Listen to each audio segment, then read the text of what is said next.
Inside the chaos on Capitol Hill, as hundreds of pro-Palestinian Jews arrested, a moral catastrophe. Pro-Palestinian Jews called for a ceasefire between Israel and Hamas during huge Capitol Hill protest.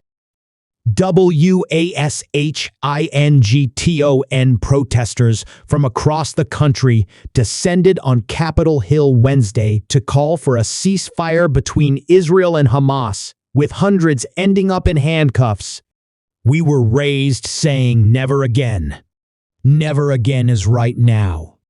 It's this very moment, Liv, a member of the activist group Jewish Voice for Peace, told Fox News as demonstrators sang and clapped in the background.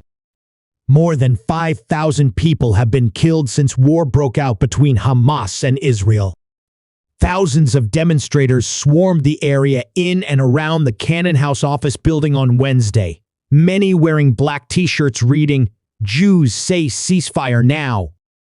About 300 protesters were arrested, including at least 3 who faced charges of assault on a police officer, U.S. Capitol Police told Fox News. Police also confirmed to Fox News that demonstrators inside the Cannon Rotunda will be charged with illegally protesting inside a House office building.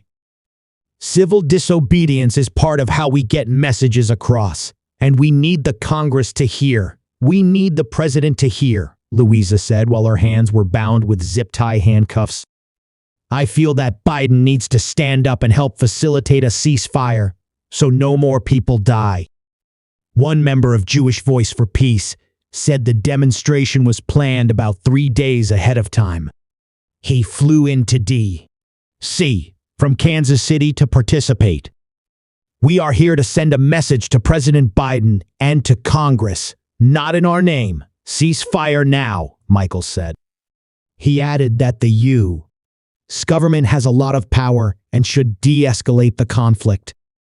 We need to stop sending money, stop stationing troops, he said. Protesters said the crowd included dozens of rabbis and children of Holocaust survivors. Some demonstrators compared Israel's actions past and present to a genocide. It is a moral catastrophe, and rather than joining us, they're arresting us, Liv said. JVP previously condemned Hamas's attacks on civilians as horrific war crimes. But the group's former executive director told Fox News that although she feels despair and sadness and grief for Israeli civilians, the conflict between Palestinians and Israel is not an equal situation. The important thing to remember is that this didn't start on Saturday, Oct. 7, Rebecca Vilkemerson, former executive director of JVP, said. There's been decades and decades of apartheid and dispossession and siege that Israel has been imposing on Palestinian people. The Anti-Defamation League's D.C. chapter condemned the protests Wednesday evening.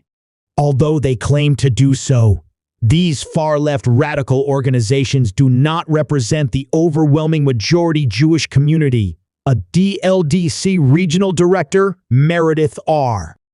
Weisel wrote. Rather, these groups are anti-Zionists that challenge Israel's very right to exist. Let's be very clear, anti-Zionism is anti-Semitism. But protesters told Fox News that Jews are not a monolith and that many empathize with the struggle of Palestinians.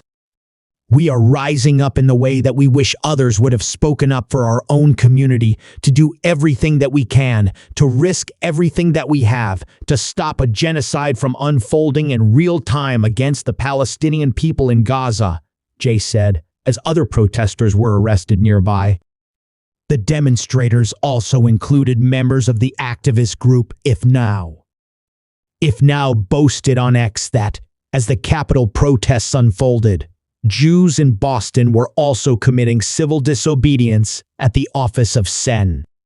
Elizabeth Warren, D. Mass, demanding she call for a ceasefire.